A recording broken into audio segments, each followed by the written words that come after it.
Hi Leo, this is Jav. Welcome po sa ating channel. Ito yung Monty Gabay Tarot Reading. Kung naka-resonate kayo, comment down. Kung hindi kayo naka-resonate, ibigay niyo po sa iba. Kasi general reading po ito. This is for you, Leo, ngayong June 2025.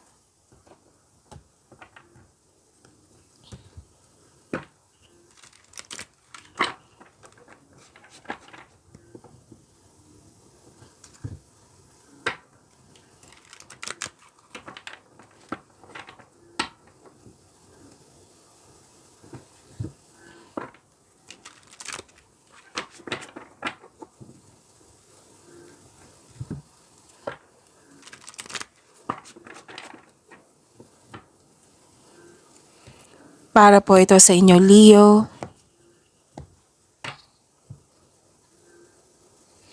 Maraming salamat po sa inyong patuloy na suporta at maraming salamat din po sa mga hindi nag-skip ng ads. Gamitin ang reading na ito bilang gabay lamang. Sa mga hindi pa nag-subscribe, subscribe na po kayo and click bell notification para malaman nyo na may bago tayong video. Para sa mga gusto magpa-reading, comment po kayo ng personal reading. Again, comment kayo ng personal reading and check my reply sa comment section.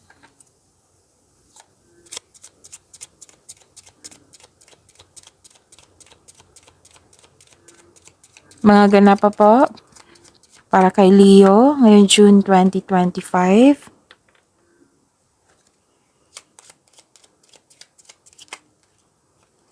Okay.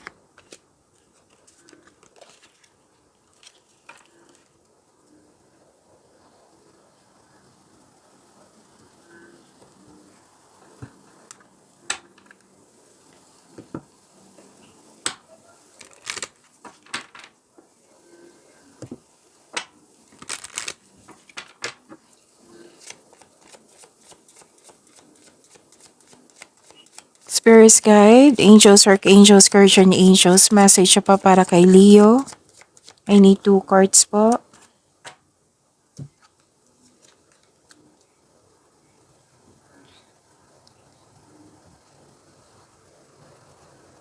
Leo, may malaking influence ang isang lalaki ngayong June 2025.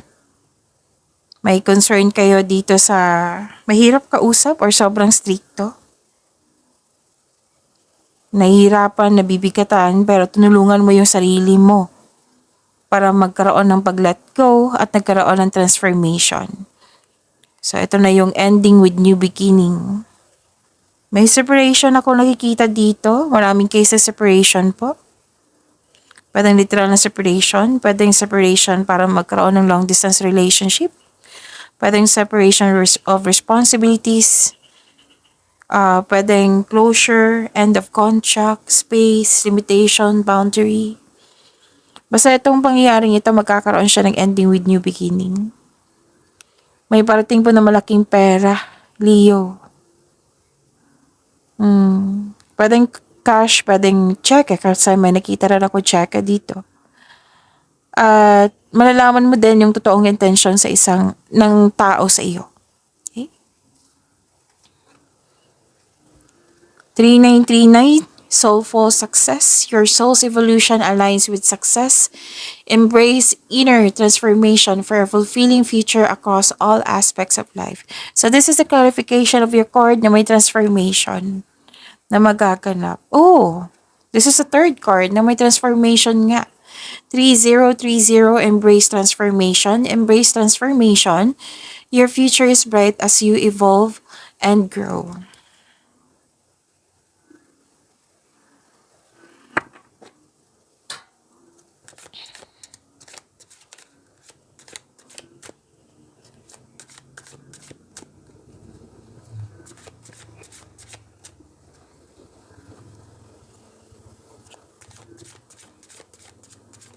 Energy pa para kay Leo ngayong June 2025.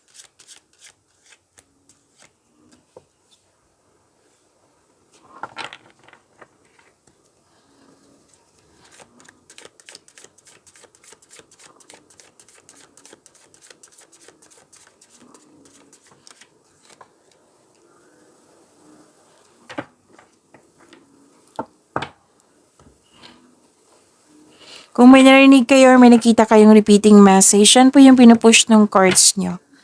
Like for example, nanood kayo sa isang video ngayon, tapos may napansin kayo na repeating message. Yan po yung pinupush ng cards nyo na kailangan yung bigyan ng atensyon, solusyon, at aksyon kung maaari po. So ano yung energy ni Leo?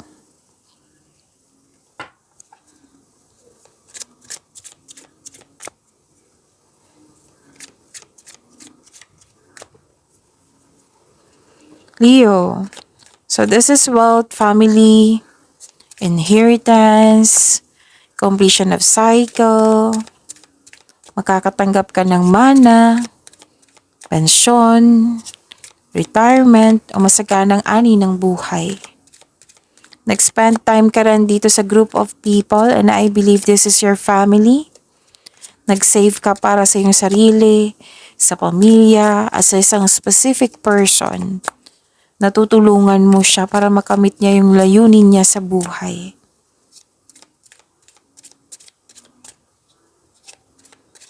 Rather than na ipakilala mo na yung partner mo sa group of people, tapos may group of people dito na nagplano na magbuo ng business. At itong group of people na ito ay very supportive sa inyong plano. May alok din dito ng negosyo or business partnership. May posibilidad ang ilan sa inyo na bibili ng property ngayong June 2025. So maghingi kayo ng payo sa taong nirespeto nyo na mas matanda pa sa iyo or wiser.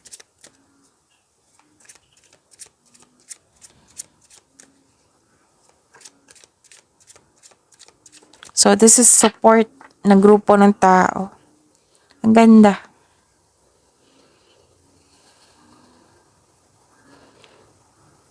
You're moving on. Pwedeng umalis ka. You're walking away. May pag-atras, pagtakas sa isang sitwasyon, bagay man, lugar, or tao. Nirelease mo ito or umalis ka or umiwas for your growth. Gusto mo magkaroon ng growth. Gusto mo magkaroon ng pagbabago. So, prepare yourself na magiging busy kayo.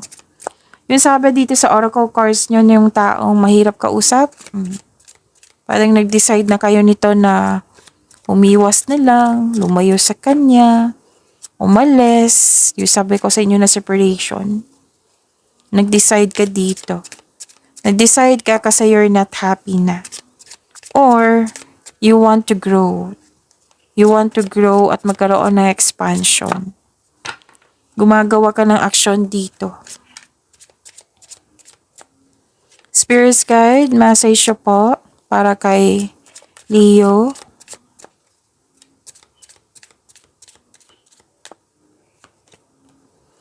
Renewal, embrace the opportunity for fresh beginning. So the clarification to sa inyong new beginning here at dito rin. Kasi ending with new beginning ang nakikita ko dito.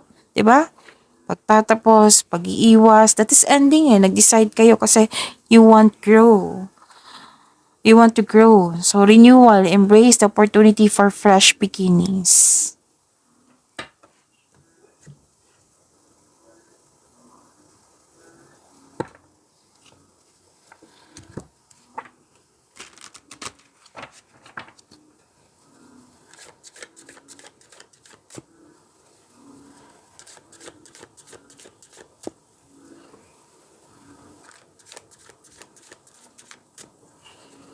Spirits guide, career and money po ni Leo. Ngayong June 2025.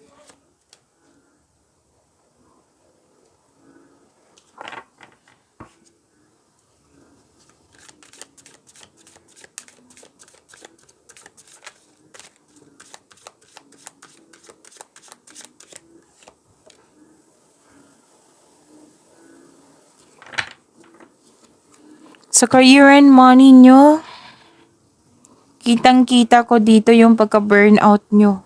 Prepare yourself na magiging busy kayo ngayon. Okay. Ang ilan din sa inyo, yung literal talaga, di ba, may umiiwas ka, pwedeng tumiwalag, pwedeng umalis kasi you want growth, di ba, and expansion. So, may literal na mag-change career dito. Oo. Change career or pag-level up sa posisyon. Oo. Kasi may nakita kong offer dito. Pwedeng nahihirapan ka sa pagtanggap nito, itong offer ni ito kasi comfortable ka na sa iyong situation or status dyan. But, di ba, for growth tong offer na ito. So, pag-isipan na mabuti. Konkretong plano ay kailangan para mawala na yung hesitation na yan. Yung doubt na yan. Tapos, sabi ng card dito, you have to save money. Oo. Control on overspending or monitor your expenses, monitor your money, yung pasok at labas. And this card tells you na humingi kayo ng guide kay God para mapalaya mo yung sarili mo sa takot na ramdaman mo. Kasi may pipili ka dito eh. Pwedeng gusto mo mapag-isa kasi gusto mo mag-isip pero naguguluhan ka. Para kang na-stuck sa isang sitwasyon. Para kang nakatali sa isang bagay or sa isang tao. So this card asks you to change something para ikaw ay makawala at makahinga. And this card asks you to step forward towards to your goal. Trust yourself and be patient. Ang prosesong ito ay nangailangan ng pasensya at tiyaga. Magagawa mo ito, Leo. Huwag kayong mag-alala. So, make change para may pagbabago po. Kitang-kita ko yung stress mo dito. So, may binigay na sagot dito para ma-overcome mo na yung nararamdaman mo. Oo, kung maraming trabaho to, so time management. Huwag magtanggap ng mga hindi akma sa inyong schedule. If you want growth, then go ahead. Konkretong plano pa rin para mawala na yung hesitation na yan. Okay?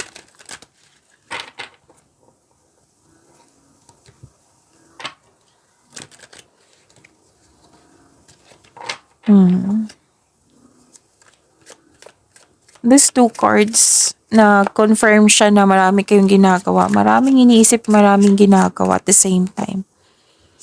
So you are very inspired na. At the end of the day, magiging inspired ka. May parating na exciting na chances upang palawakin ng iyong career and money. Pwede din palawakin ng iyong negosyo. Oo. Or magsimula kayo ng bagong pagsisikap. So, sobrang sipag mo. Busy nga. Oo. Mapapansin ito ng mga kasamahan mo. Soon, magbubunga yung pagsisikap. Yes, pagbubunga po ito. At dahil sa achievement na ito, magkakaroon ng financial growth and stability. Diba? Ang ganda? So, claim nyo po. Ang ilan sa inyo may chance maglakbay sa malayong lugar or mag-abroad. Nasa abroad na kayo, may plano kayong bumalik or may plano kayong mag-abroad. Maglipat country. So, ito na ang oras na kumilos ka. At isagawa ang matagal mo ng plano or project.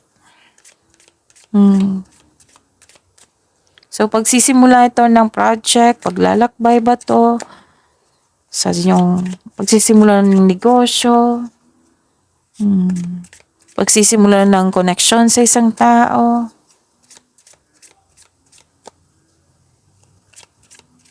Spirit's Guide, message po sa career and money ni Leo.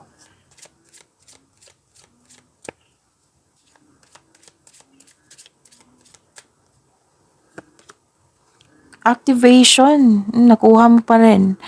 You're unlocking your soul's purpose and receiving divine gifts. So, makaka-receive kayo ng gift from the universe. Okay? Oh, ito din yung sabi dito. Yung sabi kanina na mag-control at i-monitor nyo yung money, lalo na yung expenses nyo. Kasi ayaw ng card na magkaroon kayo ng problema sa pera. Okay?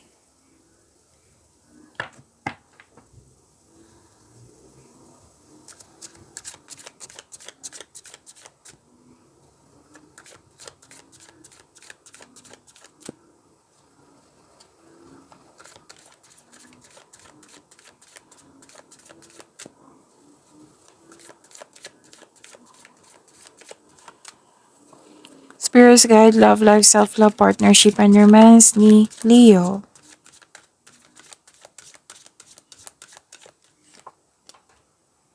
Oh. Okay. Andito po si Angel of Destiny. Nakuha niyo po yung Wheel of Fortune.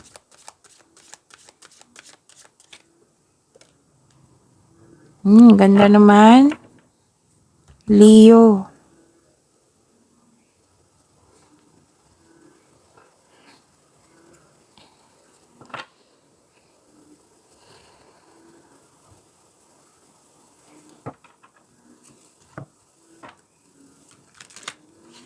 This is about your love life, self-love, partnership, and romance. Leo. May nakita ko ditong cycles, changes, completion of cycle. May ganap na nakatadahan na sa'yo, destiny, faith. Kitang-kita ko yung happiness mo dito, Leo.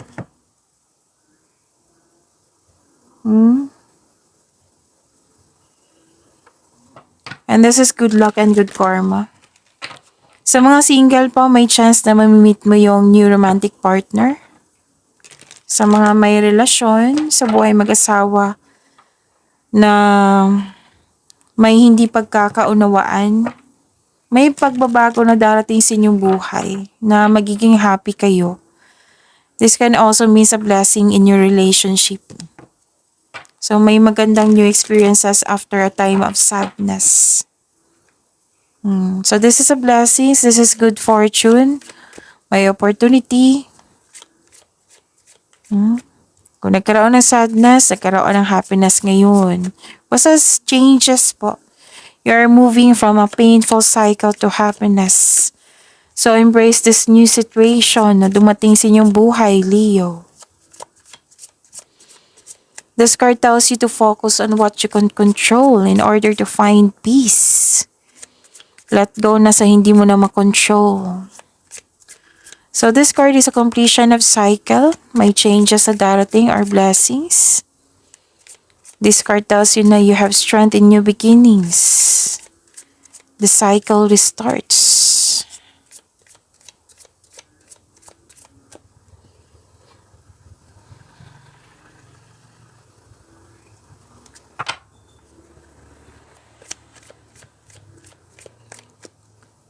May bagong pasok sa relasyon, may pagkakasundo, may nagkakaunawaan, may nagkabate. This is also called the Destiny card. Wow, dalawang card na mismo nagsabi dito ha. Destiny to. May magaganap na naka-destiny sa inyo, Leo. So isang malaking good news to sa mga, sa lahat. So mga single po, maghanda kasi parating ng nakatadhana sa iyo. Para sa mga may relasyon, sa buhay mag-asawa. Happiness din to eh. Mahal na mahal niyong isa't isa. At very supportive kayo sa mga ginagawa o plano mo sa buhay. So may malaking good news. May ganap na nakatadhana sa iyo. Shared feelings ito or mutual attraction. Mostly romantic partnership talaga to. Nagkasundo. Ang ganda. Spirits Guide.